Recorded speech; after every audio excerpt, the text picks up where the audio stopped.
என் தெய்வம் பேசணும்.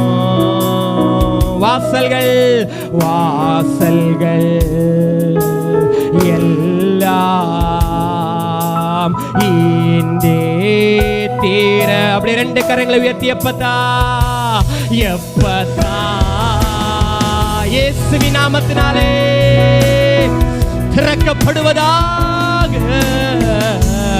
எப்பதா திறக்கப்படுவதா.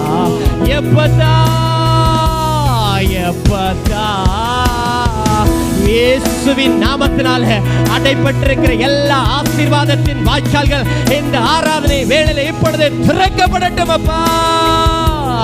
எப்பதா